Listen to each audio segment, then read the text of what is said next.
ಸಿಂಹಾಸನವನ್ನಾಗಿ ತನ್ನ ಆಸ್ಥಾನದಲ್ಲಿ ಕರುಣೆಯಿಂದ ಕುಳಿತಿರ್ಬೇಕಾದ್ರೆ ತನ್ನ ಸೈನ್ಯಾಧಿಪತಿ ಮಂತ್ರಿಗಳನ್ನ ಕರೆದು ಕೇಳ್ತಾ ಇದ್ದಾರೆ. ಮಂತ್ರಿಗಳೇ, ಸೈನ್ಯಾಧಿಪತಿಗಳೇ, ನಮ್ಮ ರಾಜ್ಯದ ಆಡಂಬರ ಯೋಗಕ್ಷೇಮ ಯಾವ ರೀತಿ ಇದೆ? ಕಾಲ ಕಾಲಕ್ಕೆ ಸರಿಯಾಗಿ ಮಳೆಯಾಗ್ತಾ ಇದೆಯೇ? ಆಸ್ತಿರಾಜರು ಕಪ್ಪಕಾಣಿಕೆಯನ್ನು ಕೊಡ್ತಿರುವರೆ, ಎಲ್ಲರೂ ಬಡವರಾದಿಯಾಗಿ ಸುಖ ಸಂತೋಷದಿರುವರೆ ಅಂತೇಳಿ ಒಂದು ಕೂತು ಕೇಳ್ತಾ ಇದ್ದಾರೆ.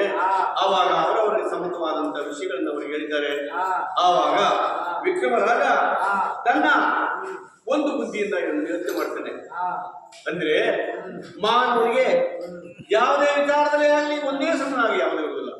ಬಡತನ, ಸಿರಿತನ, ಪಾಪ, ಪುಣ್ಯ ಅನ್ನೋದು ಎಲ್ಲನೂ ನಿಲನಗೊಂಡು ಬರ್ತಕ್ಕಂಥ ವಿಚಾರಗಳನ್ನು ನಾನು ಕೇಳ್ತೀನಿ.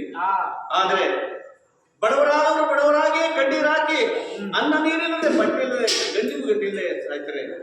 ಶ್ರೀಮಂತರಾಗಿ ನನಗೆ ಯಾರು ಬೇಡಪ್ಪ, ನಾನೇನ್ ಮಾಡ್ತೇನೆ ಅನ್ನುವಂಥವ್ರಿಗೆ ಪುಣ್ಯನೇ ಕೊಡ್ತಾ ಇರ್ತಾರೆ. ಆದ್ರೆ ಜಗತ್ತಿನ ಆಗುವವುಗಳ ಕಾರಣಕೃತನಾಗಿ ಕರ್ತವ್ಯದಲ್ಲಿ ನಿರತನಾಗಿರ್ತಕ್ಕಂಥ ಮಹಾಭಕ್ತರಾದ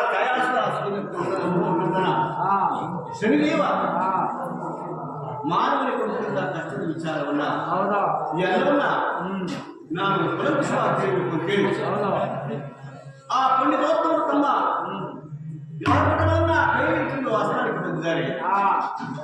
ಎಲ್ಲ ವಿಚಾರವನ್ನು ನಾವು ಶಿಕ್ಷಿತವಾಗಿ ಕಲಿಬೇಕು ಅಂತೇಳಿ ಆ ಬ್ರಾಹ್ಮಣರು ಕೇಳ್ತಾರೆ.